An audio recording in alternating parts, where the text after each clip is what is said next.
다음 사연 나누겠습니다. 결혼 후 전세로 집을 얻어서 살 때마다 저는 집주인들과 갈등을 겪었습니다. 첫 번째 전셋집은 집주인이 보증금을 돌려주지 않아 소송까지 간 후에 되돌려받았고, 두 번째 전셋집에서는 보일러 수리 문제를 두고 싸우다가 집주인으로부터 폭언을 듣기도 했습니다. 세 번째 전셋집에서는 이전 세입자가 보증금을 돌려받지 못해 그로 인해 저는 집에서 쫓겨나고 돈까지 잃을 위기에 처하기도 했었습니다. 대한민국에서의 전세살이 정말 너무 힘듭니다.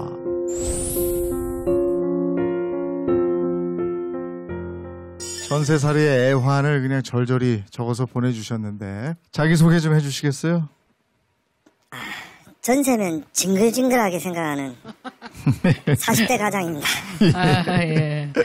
진짜 이 전세살이 서러움 많으셨을 것 같은데 어떠셨습니까? 처음부터. 저희가 이번 일을 겪고 집에 가오니 전세 살지 말자, 이게 내 정도가 되었으니까 뭐 더 이상 뭐 말씀드릴 게 없을 만큼 아이고. 끔찍해. 네. 그러니까 신혼 첫 꿈을 꾸고 시작한 그 집, 전세로 시작하셨나 봐요. 예. 근데 그 집부터 문제가 생겼다고요? 이제 나가기 한 2달 전에 저희 나갑니다. 네. 이렇게 말씀을 저희가 드렸고, 그 당일날 이제 전세금 주셔야 됩니다 이랬더니, 갔다 와서 주겠습니다 이러면서 등산을 나가시더라고요. 집주인께서요. 네. 그래서 저희는 어쩔 수 없이 이삿짐 다 옮기고 난 뒤에 달라. 네. 그랬더니 뭐 새로운 사람이 들어오면 주겠다. 아이고. 예. 이삿짐 다 옮겼는데? 예. 하도 안 주시길래. 네. 이제 언성이 높아지면서 이제 싸움이 이제 점점 됐죠, 이게. 네. 새댁이 자기한테 욕을 했다, 못 주겠다, 뭐 이런 식으로 좀 나오시더라고요. 어이구. 그 아저씨 분께서 와라, 오면 주겠다. 그 집을 방문해서 제가 좀 달라, 이렇게 말씀드리니까 그 아주머니께서 왜 내 돈을 저것들한테 주냐. 왜? 못 주겠다 이러면서 그 자리에 누워가지고 딱 아이고. 내가 저도 왜 돈을 줘! 이러면서. 그래요? 이게 왜 자기 돈이야? 참 신기한 사람들. 그래서 이제 그 문제로 이제 임차권 등기 명령도 걸고 소송까지 가서 네. 겨우 받아내고, 첫 번째는 그렇게. 아니 근데 지금 운이 없었네. 말은 웃으면서 하시지만 결국은 소송까지 가서 예. 돌려받은 거예요? 예. 약간 이상한 관례처럼 돼 있는데 이게 전세금 보증금 빼달라고 하면 다음 집사람 들어오면 줄게요. 법적으로 말이 안 되는 얘기예요. 계약 기간이 끝나면 나는 그냥 건물을 인도해주면 되는 거고 네. 보증금을 줘야 되는 의무가 있는데 예. 예를 들면 새로운 집을 구해야 되느라고 내가 돈이 더 추가적으로 들어갈 수 있잖아요. 네. 당장 돈이 없으니까 대출받는 경우들이 생긴단 말이에요. 네. 그럼 그것까지 청구할 수 있어요. 아. 왜냐하면 내가 원래는 그냥 받아가서 정상적으로 했으면 그 돈 안 들어도 되는 건데 그렇죠. 그 이자 상당에 대해서는 네. 내가 이제 어차피 손해를 본 거잖아요. 그렇죠, 그렇죠. 그러니까 그거에 대해서는 너가 물어줘라라고 할 수 있단 말이에요. 네. 근데 보통의 경우에는 근데 그걸 다 청구 안 하세요. 네. 그런 것까지 다 하시는 게 맞고요. 그러면 어쨌든 첫 번째 전셋집은 그렇게 해서 마무리가 됐고, 예. 그럼 두 번째도 문제가 있었어요? 두 번째는 법적인 문제는 없었습니다. 네. 네. 들어가고 한 열흘 만에 겨울에 보일러 메인 기판이 고장이 났더라고요. P10이라고. 해주셔야 된다. 그래서 일단 저희가 수리를 하고 돈을 저쪽에 받으시라. 자기 주겠다. 이렇게 네. 말씀하셔가지고 당연히 줄 줄 알고 기다렸더니 한 달 동안 이제 주지 않으셔가지고 보일러 기사분 또 이제 화가 나신 거지요. 네. 와서 이제 가스 밸브를 잠가버리시더라고요. 돈을 안 주니까. 예. 한겨울에 참 시원하게 저희가 좀 보내십니다. 그래서 이제 그게 이제 끝이 아니고 들어가면서 욕조 오래된 것도 저희가 고치고 수도관 또 파일이 됐는데 그건 원래 일반적으로 임대인이 하는 게 맞다고 들었는데 네. 저희도 쓰다 보니까 이게 터진 거라서 저희 돈을 고쳤거든요. 따로 얘기하지도 않을 만큼. 네. 근데 보일러는 자꾸 고장이 나고 항상 고장이 나면 P12가 고장이 나니까 어차피 해주십시오 이랬더니 집 빼라고 나가라고. 아, 그래요? 이제 감정으로 나오네. 예. 그러면 이사비를 달라. 예. 그랬더니 그때 통화 중에 제가 옆에 있었는데요. 할머니께서 네. 저희 와이프 죽인다 이런 말을 한 거더라고요. 건방진 게 어디 집주인한테 이렇게 하냐 이거죠 이게. 저희는 다행히 또 이제 계약 기간 얼마 남지 않아서 빠져나오면서 정말 다행인 게 보증금 1억은 참 잘 받고 나왔습니다. 예. 그 수리에 관해서 한번 제가 한 말씀 드리면 구조 관련된 부분이라든가 예를 들면 보일러, 배관, 그다음에 뭐 벽체, 누수라든가 이런 것들은 다 임대인이 하는 게 맞아요. 네. 그러니까 기본적으로는 임대인이고 그 반면에 이제 사소하게 소모품성 교환 같은 경우에는 임차인이 한다. 네. 또 한 가지는 월세와 전세가 다르지 않아요. 어떤 분은 뭐 월세는 자기가 하고 전세는 뭐 집주인하고 이런 식으로 얘기하시는데 그건 다르지 않으니까 별다른 비용이 없이 수리가 가능하면 임차인이 하고 대규모 수선이 필요하면 임대인이 한다. 이렇게 기준을 삼으면 될 것 같아요. 아니, 전세나 월세 안 살아보셨어요? 저는 이제 어릴 때 네. 오형제 있었으니까 그 당시 정말 새빵살이잖아요. 네. 쇠빵살이라 그랬죠. 자꾸 그때, 이제 맞아. 처음에 주인을 속이죠. 1단계가. 사람 많아. 저희 집은 애가 둘밖에 없습니다. 그러다가 하루 지나고 이틀 네. 지나고 살살살 들어가죠. 그다 들통나면 그 순간 네. 계약 파기. 근데 그 당시 어머. 보증금이라고 해봤자 없었어요. 그냥 월세 5만 원. 그렇잖아요. 그러면 월세 5만 원이니까 이 집에서는 월세 한 달 받으면 그다음에 기한도 없이 나가 이런 거거든요. 그러니까 저희는 5이 하나같이 움직였어요.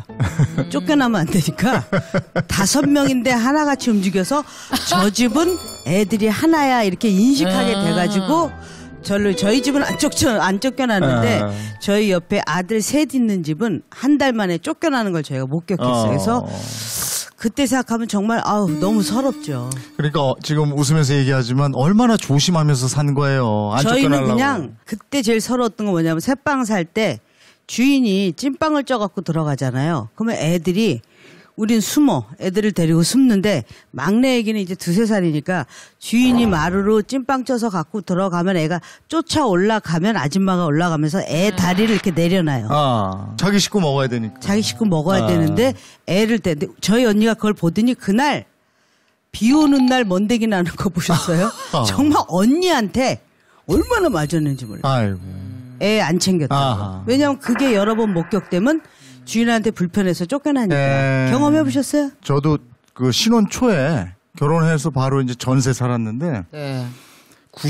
95년도쯤인가에 전세가가 지금처럼 한번 폭등한 적이 있어요. 네? 그래서 제가 2년 살고 좀 더 살고 싶은데 네. 2년마다 옮기는 게 이게 굉장히 번거로운 일이잖아요. 그렇죠. 근데 그때 한번 확 올리는 거예요. 감당할 수 없을 만큼. 그 돈 없으면 나가라는 거예요. 그래서 저도 그 서울의 외곽으로 네. 경기도로 그 돈에 맞춰서 간 적이 있어요. 그래서 그때 제가 조그마한 복수심에 그 나가면서 쓰레기를 이렇게 해서 말에 이렇게 모아놓고 아유, 이 소심한. 소심한 복수를 했던 그런 기억이 있거든요. 자, 2번째 전세까지 말씀을 해주셨는데 이제 3번째로 또 전세로 가신 거예요? 예. 이전 세입자분께서 이제 전세권을 걸어 놓으셨더라고요. 네. 그래서 이거 어떻게 되냐 이러니까 그 공인중개사께서 하시는 말씀이 자기가 확실히 처리한다. 네. 제가 이제 잔금이랑 다 치르면 이제 그분께 들어가지고 문제없이 없앤다. 네. 그분 말 믿고 제 잔금을 치르고 들어가서 전세 보증보험을 들려 딱 갔더니 전세권 설정이 되어 있더라고요. 네. 이게 대체 뭔가? 그 전화를 했더니 받자마자 할 말이 제가 말씀을 드리려고 했었는데 알고 있었단 말이에요. 돈을 좀 급하게 써서 그런데 그 바로 해결될 겁니다. 제가 바로 말씀드리겠습니다. 이게 한 달이 되고 2달이 되고. 어쨌든 요즘에 그 이런 전세 피해 이런 게 제법 있습니까? 이제 중개사가 중간에 있고 네. 이제 매도인과 매수인 사이에서 본인이 쌍방을 다 중개를 하는 거잖아요. 네. 그러면 이제 그 중에 일방이 이 중간에 있는 사람과 뭔가 짜고 친다면은 한쪽은 솔직히 속일 수가 있는 거거든요. 네. 제가 봤을 때는 그런 가능성이 없지 않나가 좀 생각이 들어서 네. 그 부동산이 뭐 월세를 계약한다고 해도 보증금이 뭐 몇백에서 1,000 넘어갈 수도 있잖아요. 굉장히 큰 돈이거든요. 그럼요. 그렇다고 하면은 부동산과 관련된 거래는 사실은 첫 번째는 무조건 의심을 해야 돼요. 네. 예. 관련된 모든 것들을 의심을 해야 돼요. 그러니까 합리적 의심을 꼭 해야 됩니다. 예. 의심. 알겠습니다. 사실 제도적으로 좀 부족한 부분도 있어요. 목돈을 사실은 집주인한테 맡기는 거잖아요. 네. 근데 맡기는 사람이 어떤 사람인지 전혀 알지 못해요. 그냥 나중에 문제가 되면 그냥 네가 알아서 받아내라. 이렇게 지금 맡겨놓고 있는 상태란 말이에요. 그러니까 이거는 좀 문제가 있는 것 같아요. 맞아요. 사실은. 그래서 이거는 좀 제도적으로 임차인만 월세 안 주는 거에 대해서 뭐라고 할 게 아니라 임대인이 사실은 그 보증금 돌려주지 않는 거에 대해서는 크게 뭐라고 또 안 해요. 그냥 뭐 다음 사람 받아도 주면 되는 거 아니냐라는 식으로 넘어갈 뿐인 거지. 이 사연자들 같은 경우에도 집 평생 모은 전 재산이란 말이에요. 사실은. 맞아요. 이걸 날릴 수도 있고 이런 아주 중요한 문제인데 그냥 개인적으로 알아서 해결하라. 이건 좀 무책임한 면이 있는 것 같아요. 그래서 그런 것들은 좀 제도적으로 좀 정비가 돼야 될 것 같고. 저는 또 많은 세입자분들에게 꼭 드리고 싶은 말씀이 내가 뭐 5천만 원이고 1억을 주고 산 내 법적 권리예요. 여기서 살겠다는. 그래서 당당하셨으면 좋겠어요. 네. 근데 당당하려면 법적으로 공부하셔야 돼요. 왜 우리는 생애 가장 비싼 물건인 집을 사면서 왜 한 3년 정도 공부를 안 한 걸까요? 사실 반드시 해야죠. 사실 그죠? 단일 재화라서 공부해야 제일 돼요. 큰 거고 주식만 하더라도 몇백만 원 거래할 때 그 기업에 대해서도 분석을 하고 기업이 속한 시장까지 공부를 하잖아요. 주식은 그렇게 남의 회사 공부를 하면서. 사실 우리나라 사람들이 이제 다른 그 관점에서는 부동산은 사는 게 아니고 사는 공간이란 말도 하잖아요. 네.